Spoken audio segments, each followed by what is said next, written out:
On May 22, 1960, a quiet Sunday afternoon in southern Chile turned into chaos when the ground began to tremble. At first, it was subtle, like the earth letting out a deep sigh, but within seconds, the tremors grew violent, ripping through the land and shattering everything in their path. In the small city of Valdivia, buildings swayed like trees caught in a storm, walls crumbled, and roads split open. People ran screaming into the streets, clutching their loved ones, as the earth beneath them seemed to twist and convulse with a mind of its own. This was no ordinary earthquake. It was the most powerful earthquake ever recorded, registering a staggering 9.5 on the Richter scale. For nearly 10 minutes, the tremors continued relentlessly. The ground buckled and rolled, and rivers overflowed their banks. Bridges collapsed, cutting off escape routes. Landslides buried entire villages in remote areas, leaving them to be discovered only days later when rescuers finally arrived. In the coastal regions, the destruction was even more catastrophic. The earthquake triggered a series of massive tsunamis that swept across the Pacific Ocean.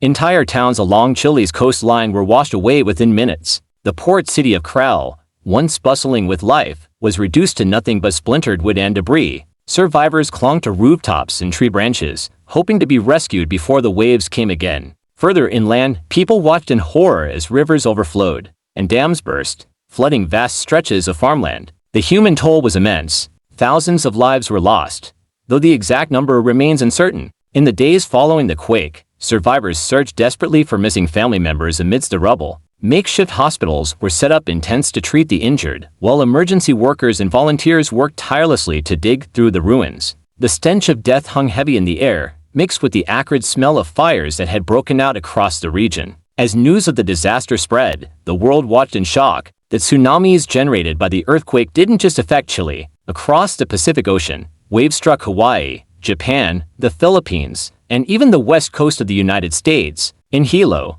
Hawaii, waves as high as 35 feet obliterated buildings and killed dozens of people. In Japan, the tsunami arrived nearly 24 hours later, causing additional destruction and claiming more lives. It was a grim reminder of how interconnected the planet is, even in disaster. The earthquake also left lasting scars on the land itself. In the Valdivia area, entire landscapes were permanently altered. The ground subsided by several meters in some places, creating new lakes and altering river courses. Lake Rinahue, a large glacial lake, became dangerously swollen when landslides blocked its outlet. If the natural dam gave way, it would unleash a devastating flood that could wipe out what little remained of the surrounding area. Engineers and local workers raced against time to drain the lake using makeshift explosives and bulldozers to carve out a channel. Their efforts ultimately saved countless lives. Chile's government, overwhelmed by the scale of the disaster, appealed for international aid.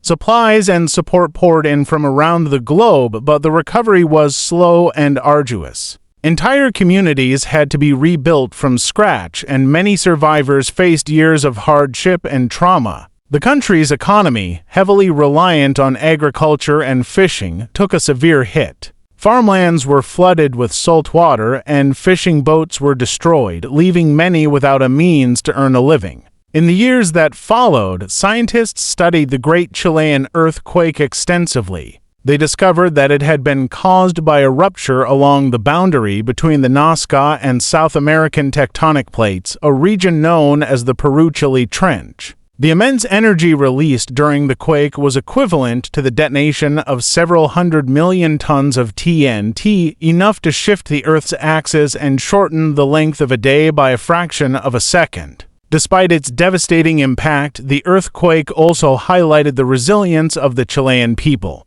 Communities came together to rebuild, showing remarkable strength in the face of such unimaginable destruction. The disaster prompted significant advancements in earthquake research and preparedness, both in Chile and around the world. Seismic monitoring systems were improved, and building codes were revised to make structures more resistant to future quakes. The memory of that fateful day in 1960 remains etched in the hearts of those who lived through it. For many, the sight of the earth shaking, the sound of buildings collapsing, and the relentless roar of the ocean waves are memories they will never forget. Even decades later, the Great Chilean earthquake stands as a testament to the raw power of nature and the enduring strength of the human spirit.